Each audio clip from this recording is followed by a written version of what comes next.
So Darren, we'll start with the most important thing at this time now, which is you and your family's health. You missed the Maidenhead game to be with them this week. How are you all doing? And will you be returning to the dugout at Hewish Park tomorrow? Yeah, the answer to that is yes. I will be. I'm very much looking forward to it.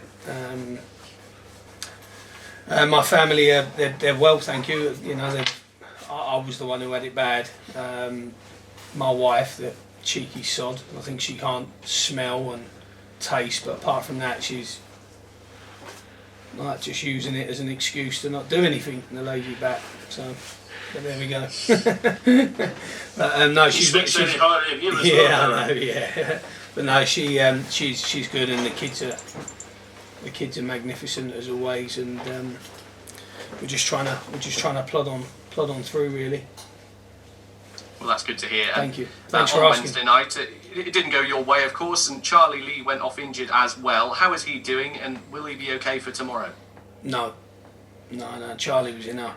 I think when Charlie comes off in 6 minutes, there's always a natural concern about the injury he's probably got, because I think that's only the second time I've seen him come off injured so quickly, and the other time was when I first took over at Stevenage. He come off away at Carlisle after 5 or 6 minutes and tore his groin from the bone, and that was a really bad injury, and cost him a couple of months, that one. But no, he won't be okay for tomorrow. I doubt Tuesday either.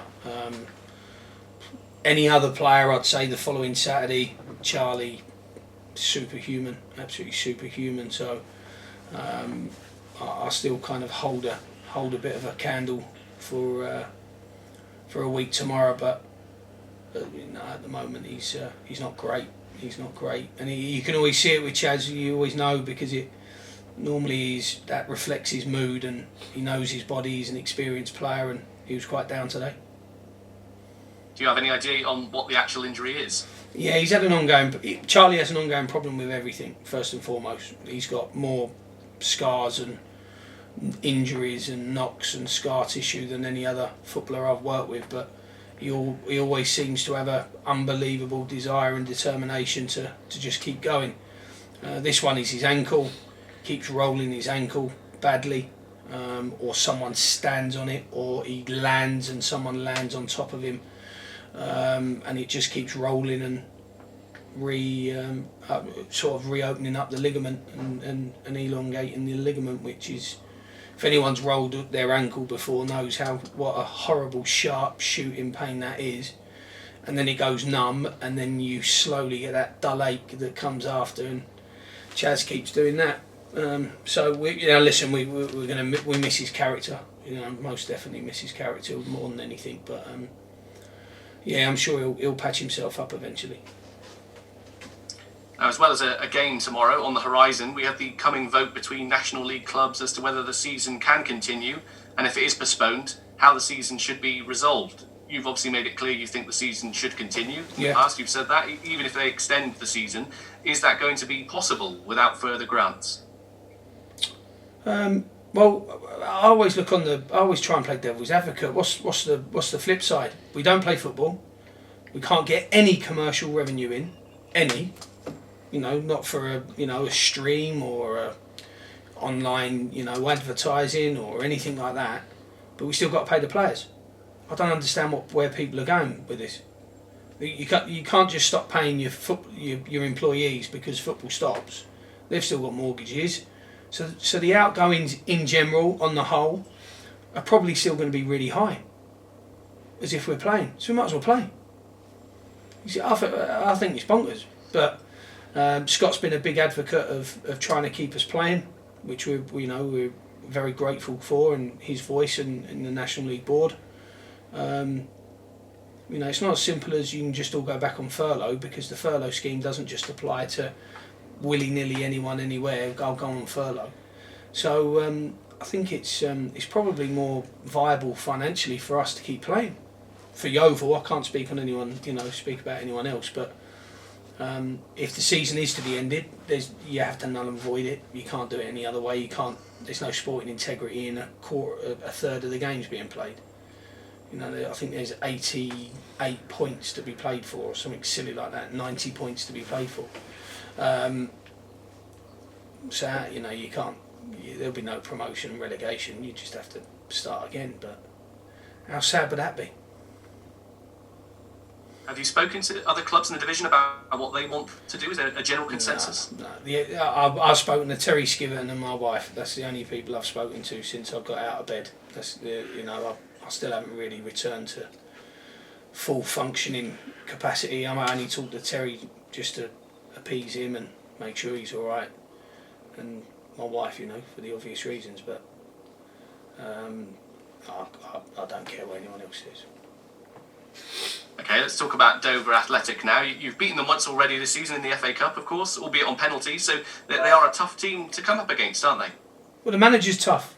You know, he's a tough and experienced football man, and his teams reflect his personality 100%. So I've never had an easy game against a Hessen Tyler team.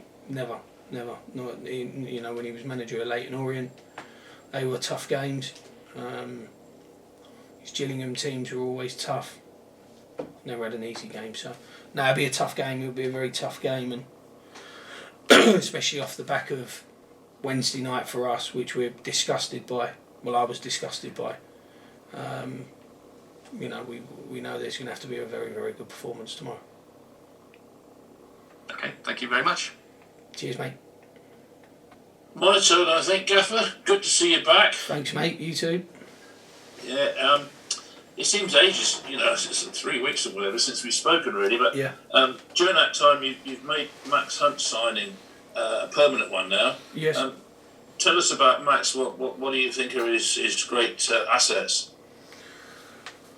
Well, first and foremost, I think he's got a ceiling that we haven't really established yet. That's the most exciting thing for me, being a developer of players. Really, the majority of my career is that you know, his ceiling can be higher than what maybe anyone first expected. I mean, he's got a wonderful frame. I mean, a top athletic frame. You know, a championship frame, really. I mean, the boys in the Premier League, they're like Olympians, but he has got an unbelievable hardware about him that says, you know, I'll probably have the athletic capabilities to play, you know, at the highest level.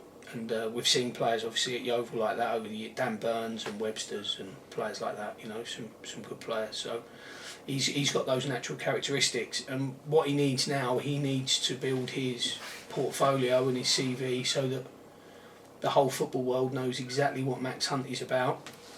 There are things to refine, of course, but I think you refine when you get to Max's age, when you get to that 21, when you get into your 20s.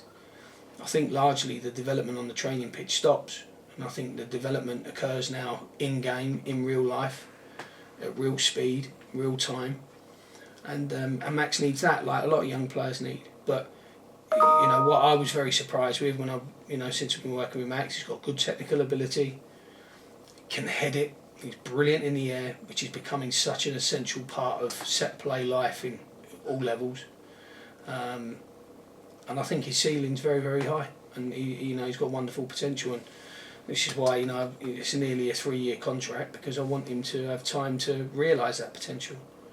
But I think he's been fabulous. I think he's been fabulous. You know, he had a debut from hell, but to see his strength of his mentality in the 3 or 4 games after his debut was, I thought, a real testament to the character that he is. And he still needs to learn, you know, like Wednesday night, he made some big glaring errors on Wednesday night, but I like the balance he gives us, the young one with one of the senior players. I think it's a really, really good signing. I was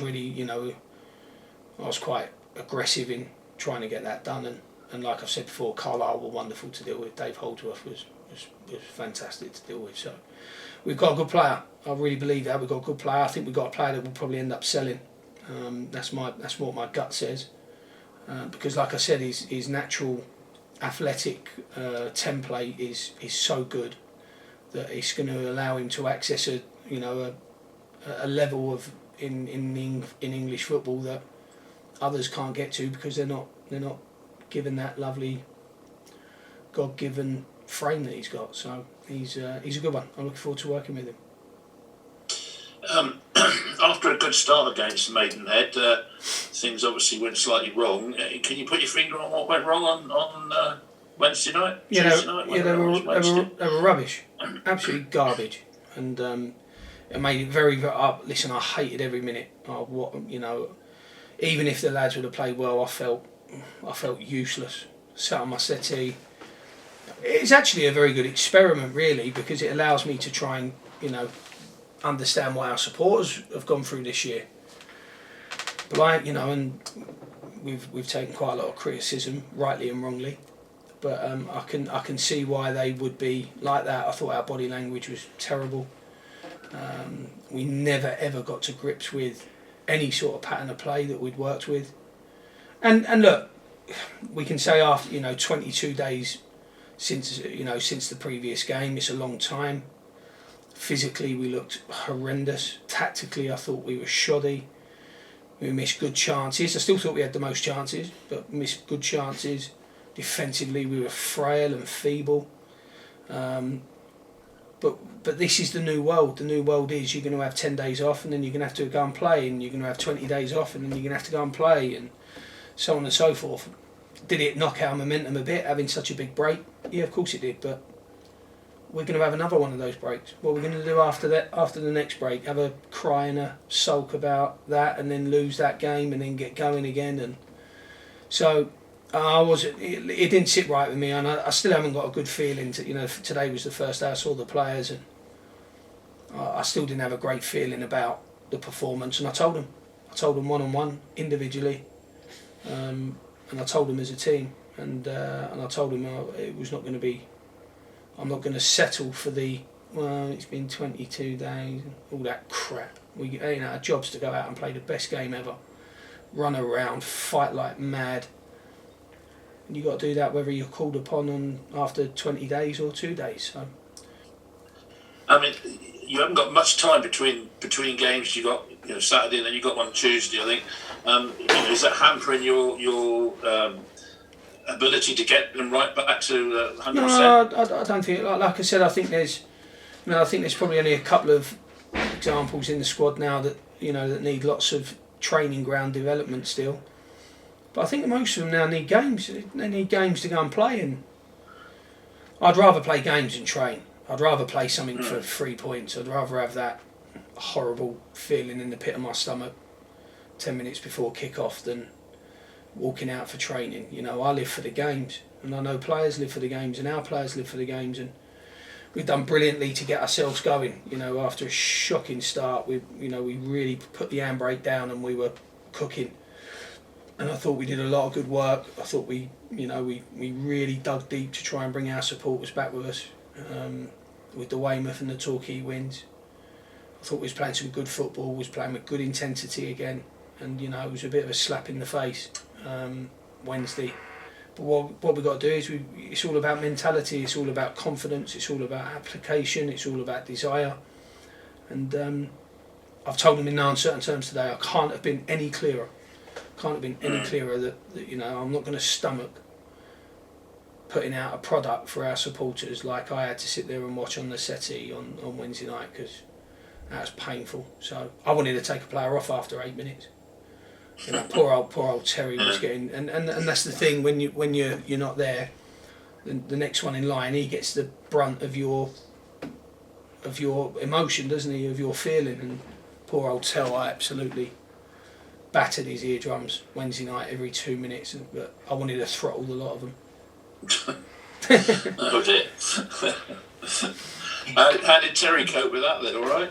Terry's great. He knows me. He just goes, yeah. All right. I can imagine every time he put the phone down, I can imagine him going, bleep, bleep, bleep, bleep, bleep. You idiot. So, but no, he was. They were good as gold, and it certainly wasn't. For the lack of his trying, that's for sure. But whatever we put it down to, it is one thing in the past now, and we've got to make sure that we get going tomorrow. What's the situation with Luke Wilkinson? Has he got a bad injury, or is he he's out for a long time? Yeah, our injuries have been. I've never had this in my career. The amount of injuries to the amount of really key stakeholders in our squad. I mean, Wilkinson could be maybe up to 6 weeks more.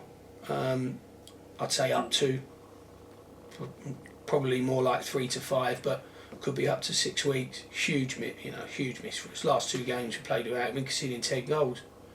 I mean, 10 goals. That's like playground crap. It's nowhere near good enough.